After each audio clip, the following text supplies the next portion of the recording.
When the Bible first says that the Lamb was slain from the foundations of the world, it was talking about Jesus all the way then, and yet we did not see him born or even on the cross yet, because eternity is not restricted to time. It doesn't have to wait for time to come in order to manifest. Eternity is the same yesterday, today, and forevermore. Time was created by God in the creation. God existed before the first day was made. So eternity is bigger than time. Time is just a microcosm. Time is just a microcosm of eternity. Somebody say amen. And from a lofty perspective of a theological understanding of the magnitude of this moment, this is cataclysmic. Anytime heaven starts shouting, it's cataclysmic. Anytime the angels start rejoicing, we ought to be the first ones to give God praise and honor and glory. Anytime the angels start praising God, we ought to outdo them praising God, because he came to redeem us. Yeah. They're shouting over something that they couldn't benefit from. We benefit from something that we won't shout about. That's why the Bible said, let the redeemed of the Lord say so, because he came for you. When you were in the pit, he came for you. When you were in trouble, he came for you. And yet, as powerful as this moment was, it has problems. You must understand that the fact that you have been empowered does not exempt you from problems. When we look at it from a divine perspective, we see the very power of God, the strategy of God, the strength of God, the inexhaustibility of his wisdom, the manifold wisdom of God, the Ancient of Days, the sovereign God, the mighty God. But from a human perspective, this night has a lot of problems. From heaven's standpoint, it was shouting time. But from Mary's standpoint, it was not a shouting time. Number one, there was no precedence for it. Anytime God does something for you for which you have no point of reference, it's frightening, it's fearful, it's uncertain. When you can't look back in your life and point to something that is similar, and all of a sudden you find yourself in uncharted waters, it's uncomfortable. Not to mention the fact it was unorthodox. So you could not lean on the Hebrew Bible to get precedence for this kind of birth that she had. Can you imagine going to your rabbi and saying, you know, God got me pregnant the other night? Yeah, I've had a few come to this church and say that. I had the same reaction you just did. So there you are with this, without the benefit of sociological support, theological foundation, previous experience. You are out there on your own and want to talk to somebody that God is saying something to you that you have no precedence for, you have no background for, you have no support for. You've never seen him do anything like that in your life before, but he said something to you and you believe it. There was no precedence for it. There was, number two, there was no place for it. God had given her a word and a promise, but not a place. What do you do when God has given you a word and a promise and you have no place for it? What do you do when you know God spoke to you? You know he appeared to you. You know the Holy Ghost came upon you and left you with child. And the God who was thoughtful enough to come upon you and leave you with child didn't think of a place for you to stay. Amazed are the many people in this room and in this world who are online right now that you've been anointed for something that there's no place for. You got a message and there's no place to preach it. You got a song and there's no place to sing it. You got a vision, but you don't have a building to do it in. You got a business in you, but you don't have a company yet. You've got a book in you, but you don't have a publisher. Sometimes God will give you something that you have no place for. Am I talking to anybody today? Number three, there was no presence of angels. The angels were making a whole lot of noise when they announced to her, "Hail Mary, you've been highly favored. You shall bring forth a son, and his name shall be called Jesus." But by the time she was heavy with child, riding on a donkey, I would presume, in the hot Palestinian heat, to give birth to a child without a physician, there were no angels saying, "We got your back. Don't worry, girl. Everything's gonna be all right." Sometimes God gets quiet when you're in his will and in his purpose, and he still says nothing at all. Sometimes you have to walk by faith and not by sight, and not have the affirmation or the reaffirmation that the God who said it is still with you, and you got to keep on walking anyway. Sometimes heaven gets quiet while you get nervous. Heaven gets uncomfortable. Heaven gets uncomfortable to the degree that it does not come to make you comfortable. It intends for you to have discomfort. She was in the will, but she was uncomfortable. Why do you know that? The Bible didn't say that. No, but common sense says that if you're about to have a baby and you're riding on a donkey, come on, sisters, back me up. If you've ever been pregnant, would you like to take a ride into Bethlehem on a donkey? Yeah, saddle, strap leg on a donkey, traveling down the road, and all of a sudden you find yourself in a situation where you are completely uncomfortable. I want you to understand, in this age and era where our comfort has become so important, that there are times in life that God doesn't care that you're not comfortable. Oh, God, no, God cares. Yeah, he cares about his purpose. He cares about his will. He cares about his destiny. But God doesn't always care about your comfort. Being in the will of God will make you uncomfortable. If you don't believe it, ask Jesus about the cross. So there was no precedence for it. There was no place for it. There was no presence of angels. And number four, there was no plan for it. She didn't know that she was going to give birth to that baby in Bethlehem. The region that she came into, she is not going there to have a baby. They are going from Jerusalem, Bethsaida, to Bethlehem to birth, to pay taxes. It was a quick trip that was necessary to pay homage or to pay taxes, because Joseph was from the city of David. She did not get on that beast saying, "I'm gonna have this baby." She comes into the region. It appears that the birth of Jesus wasn't planned to occur in Bethlehem by Joseph. He went there simply to handle some business.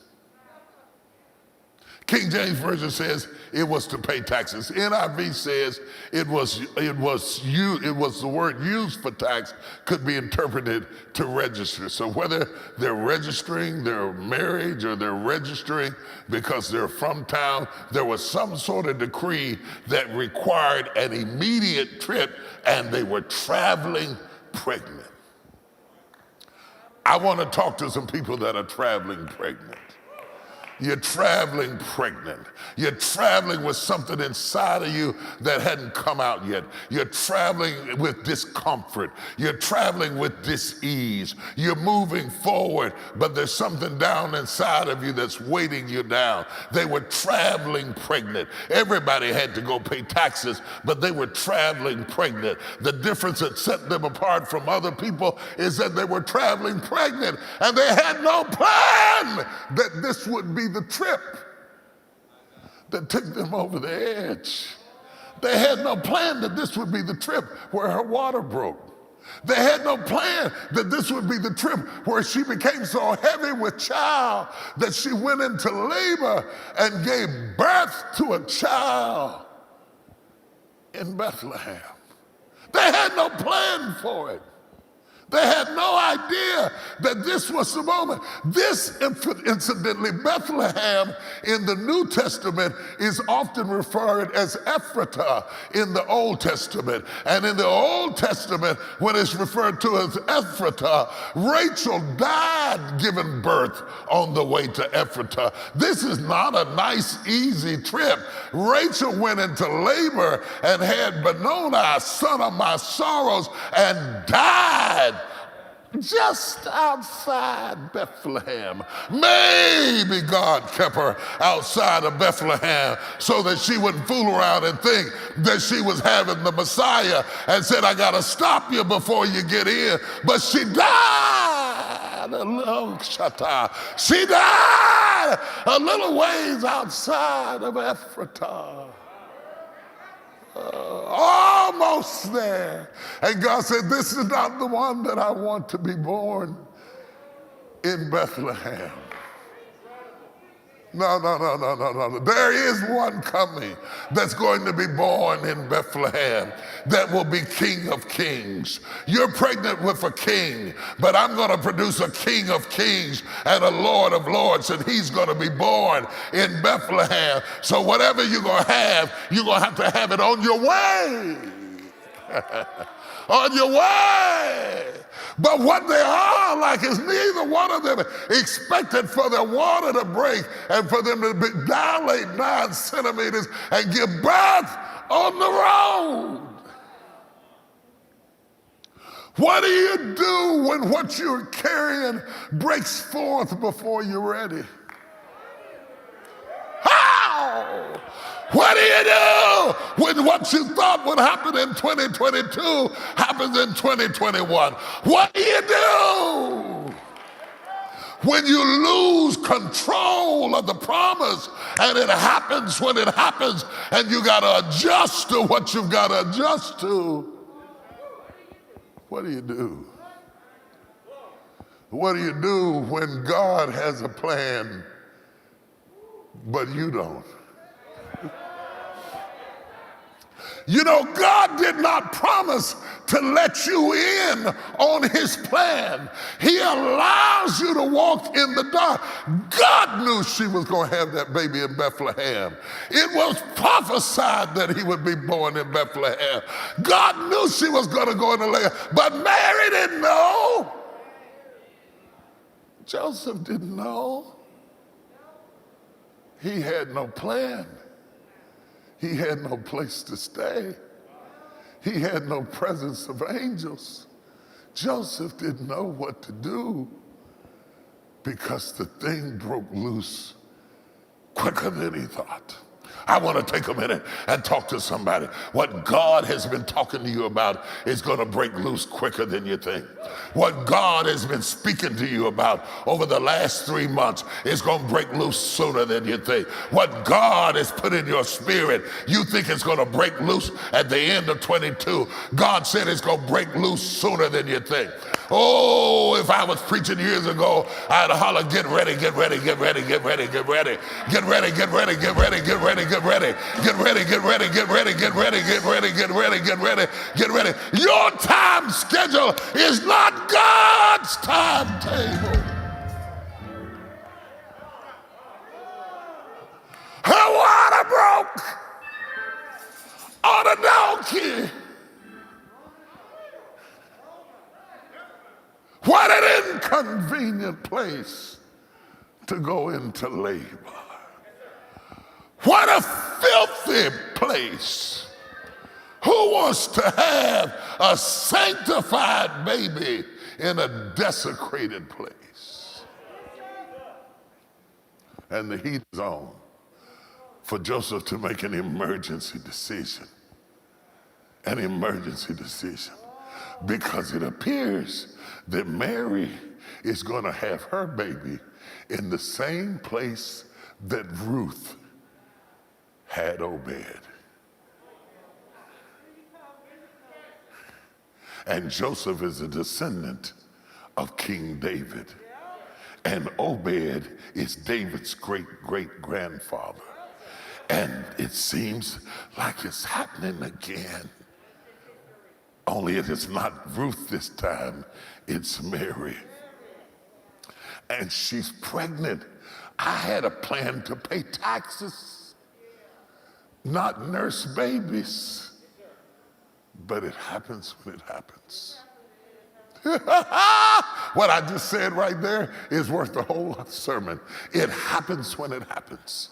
It happens when it happens. Ready or not, it happens when it happens. It happens when it happens. You got to get ready because it happens when it happens. You got to stop living in the moment and get ready for the unexpected because it happens when it happens. You got to stop spinning up to the limit and get some reserve because what God's going to do is going to happen when it happens. And when it happens, you got to be ready for it. It happens when it happens. I don't know who I'm talking to, but I'm talking to somebody. Write this down. It happens when it happens. You can't live like you ain't pregnant. You can't live like you're not expecting something. When you expecting something, you got to have enough stuff in your bag to get you through in a pinch because it happens when it happens. It happened. And all of a sudden, in the night,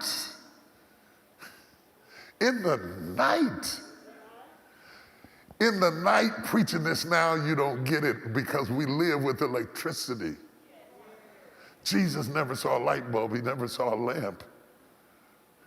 He never saw a light bulb or a lamp in the traditional sense that we do. There were no street lights. It happens in the dark. In the dark. God brings the light of the world into the world in the dark. He displays him like a diamond on black velvet against the blackest of nights. God brings in the light of the world. And in the darkness of night, with every door he's knocked on closed. Oh, I wish I had time. If I had time, I'd talk to some frustrated men. Everything you knock on is not working. Everything you tried is not working. Every time you knock on the door, they shut the door in your face. And it's a crisis and it's an emergency. And you're worried about your family and you're worried about yourself. And I want you to know you're not alone. The Bible does not hide the frustration of a man who's trying to find an open door, and door after door after door after door is shut in his face. And amidst the darkness of night, the baby says, I won't wait any longer. And all he sees is a barn over yonder across the field. And in the night, he makes his way